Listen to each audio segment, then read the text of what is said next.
Nabi Saleh merupakan salah satu dari deretan nabi dan rasul yang diutus Allah Subhanahu wa Ta'ala ke muka bumi. Sosoknya dikenal sebagai seseorang yang terampil.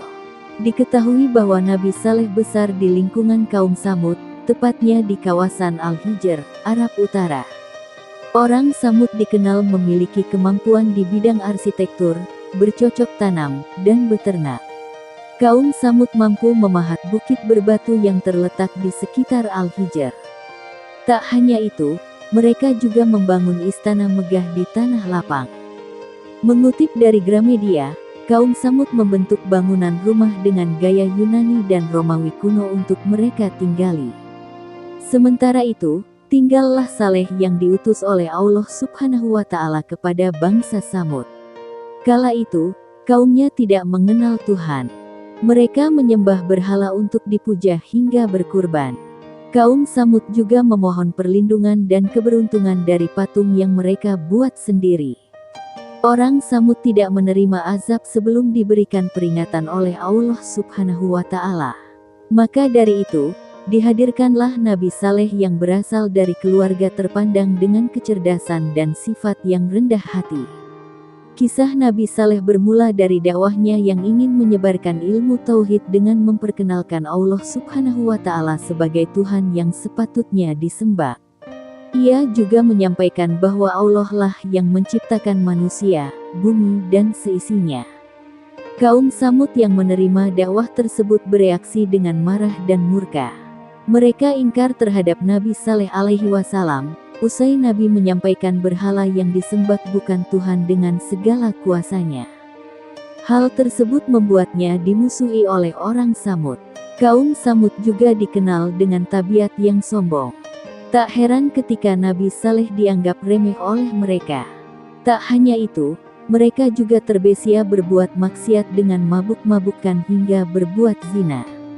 Berkaca dari kondisi tersebut, Saleh memerintahkan mereka untuk mematuhi perintah Allah Subhanahu wa Ta'ala sebagaimana yang termuat di dalam firman-Nya pada Al-Quran Surat Al-A'raf ayat 73 di bawah ini. Yang artinya, dan kami telah mengutus kepada kaum Samud saudara mereka Soleh. Ia berkata, hai kaumku, sembahlah Allah, sekali-kali tidak ada Tuhan bagimu selainnya. Sesungguhnya telah datang bukti yang nyata kepadamu dari Tuhanmu. Unta betina Allah ini menjadi tanda bagimu, maka biarkanlah dia makan di bumi Allah, dan janganlah kamu mengganggunya dengan gangguan apapun, yang karenanya kamu akan ditimpa siksaan yang pedih. Kisah Nabi Saleh. Meski begitu, Nabi Saleh juga berhasil menggaet sebagian kaum Samud yang patuh dan kembali ke jalan yang benar. Hal ini menimbulkan dua golongan perpecahan. Kelompok yang menjadi pengikut Nabi Saleh alaihi wasallam dipimpin oleh Junda bin Amru bin Mahlab bin Lubaid bin Jawas yang merupakan tokoh pemuka dan memiliki pengaruh. Di lain sisi, terdapat kelompok penentang Nabi Saleh AS yang dipimpin oleh Zu'ab bin Amru bin Lubaid al-Habab dan Rabab bin So'ar bin Julmas. Diketahui bahwa Zu'ab dan Rabab merupakan sepupu dari Junda bin Syihab. Mereka juga berusaha untuk menghalangi Junda dari ajaran Nabi Saleh. Mereka yang menentang menganggap bahwa Saleh terkena sihir. Tak sampai di situ, Saleh dicap sebagai penipu. Lantaran rasa tidak percaya bahwa seorang manusia menjadi utusan Allah Subhanahu wa Ta'ala.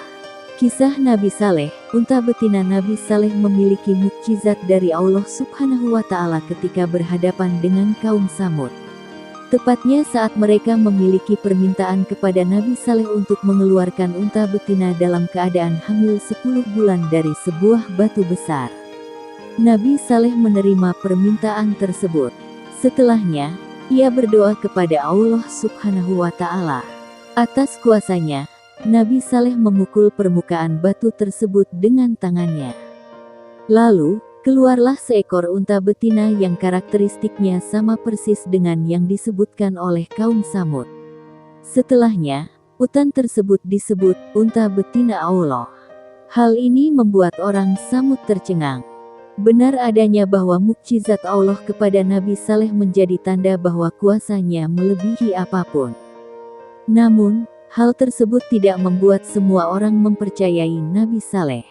Di dalam Al-Quran Surat Hud ayat 64, Nabi Saleh alaihi wasallam bersabda, artinya, hai kaumku, inilah unta betina dari Allah, sebagai mukjizat yang menunjukkan kebenaran untukmu, sebab itu biarkanlah dia makan di bumi Allah, dan janganlah kamu mengganggunya dengan gangguan apapun yang akan menyebabkan kamu ditimpa azab yang dekat. Selain itu, di dalam Asy-Syu'ara ayat 156, Nabi Saleh alaihi wasallam menyampaikan, artinya, dan janganlah kamu sentuh unta betina itu dengan sesuatu kejahatan, yang menyebabkan kamu akan ditimpa oleh azab hari yang besar. Demikian pembahasan tentang kisah Nabi Saleh yang patut diteladani. Dapat disimpulkan bahwa tidak ada yang mustahil untuk membuat seseorang mengingkari kuasa Allah Subhanahu wa Ta'ala.